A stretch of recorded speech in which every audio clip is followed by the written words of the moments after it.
Savaty boxe française ho tanterahana ny 12 ka hatramin'ny 14 ny volana May ho avy izao ny fedinany tompotakan'ny Madagasikara eo amin'izay taranja savaty boxe française izay mitondra fanazavana mikasika indrindra izay Andriamatoa Kamparivo Amédée izay filohan'ny fédération ny taranja savaty boxe française. Fanazavana afaka herinandro amin'ny herin'ny androany toy izao ny fikarakarana ny championnat national izay karakarain'ny fédération boxe française savaty ao amin'ny ANS Peflo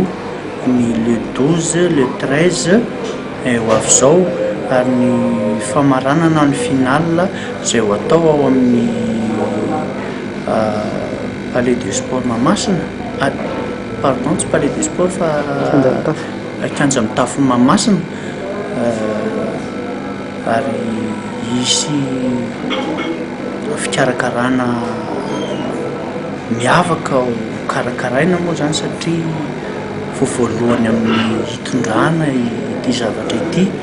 ary ny zava-dehibe dia ligue-paritra maromaro no handray anjara amin'izy ity satria nahazahoana velom-bolo tokoa dia hoe hiadin'ny champion du monde zany ny ankizy tsirairay avy amin'izy io afaka ray volana toy izao ihany koa andehandehanao champion du monde ho any Varazay Croatie. Andefa mpikatroka firy tsika makany amin'izay any amin'ny fedinany tompontakera-tany zay raha ny eritreretina eo amin'ny mpikatroka folo no eritreretina hoentina satria mbola misy dinikasa maromaro ihany koa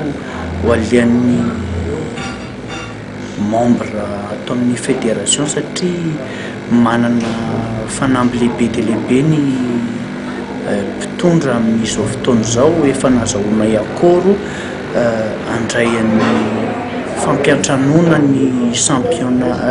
champion d'Afrique izay ho atao tanterana eto amin'ny heritaona toy izao. Raha iverenina kely ilay fedina tompontakan'i Madagasikara, inona ny tena mampiavaka azy io ho an'ny sokajy rehetra ihany koa? Ny sokajy rehetra mihitsy zany no tena niazahanay no trandrana satria voalohany hoe dingana lehibe dia lehibe izy io ahafahana miatrika ny champion du monde voalohany hiatrehana ihany koa ahafantarana misimisy kokoa ny isan'ny ankizy afaka mandray anjara satria efa akaiky dia akaiky le champion d'Afrique izay ho atao eto amin'ny heritaona toy izao dia efa manao ny fanomanana tanteraka izahay.